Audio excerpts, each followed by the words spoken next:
it's all the people that have their biases about what I should be to my Yes. kiddos. And that puts so much pressure or makes you feel like you need to be something to them and it's not organic. So I think, and even my own biases coming into the situation, it's like, well, I need to be, so I need to throw these over the top birthday parties that they're not asking for and do all the things that literally no one is asking for. I think one of you said that in a past episode and it really resonated with me. It's like, this is, no one asked for this, so don't do it. This was our experience with discipline, and my Mm. husband is the disciplinarian. In my home, I'm not mom, I'm Jessica. They don't remember, a time before me, I don't think, but I've always been Jessica, and it's worked really well for us. What's funny is I was actually a stepdaughter. So my dad was married for 25 years. Sadly, we lost my stepmom 3 years ago, but I look back now. And you loved your stepmom? Yes, loved her so much. And what was interesting is, like, we never really blended in that situation because I was, like, 16 when my dad and Yeah. Sarah got together, but she was a very consistent, very constant, safe person in my home. I knew how she was gonna show up.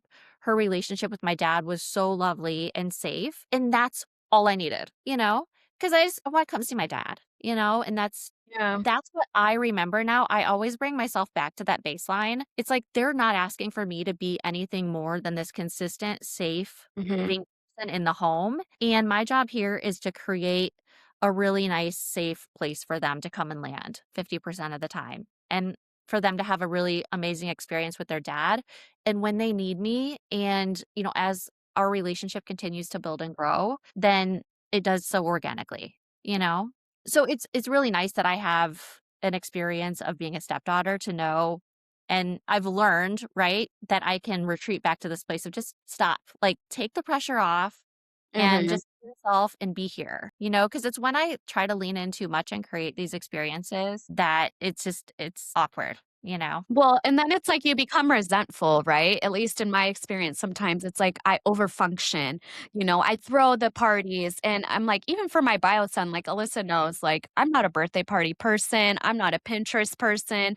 I don't even throw, birthday parties for my own bio son. But my stepson, he's getting the red carpet, out for him because I just overfunction because I just want him to have such a good childhood and never feel the weight of being in two homes at once. Have you ever felt like Same. you kind of, like, overfunction in any capacity, or do you feel like you have pretty good boundaries within yourself that you don't do that? No, I constantly am recalibrating, and that's part of the Mhm. mental load that I talk about because you're constantly overthinking everything, you know, and it's just in my nature. I guess it's Alyssa. I've really resonated with this. I am the birthday party person. I am, like, over the top, and it's just in my nature to do those things. So I'm constantly thinking about, I should be doing this, I should be doing that. Well, if I'm gonna do it for my bio son, I need to do it for them.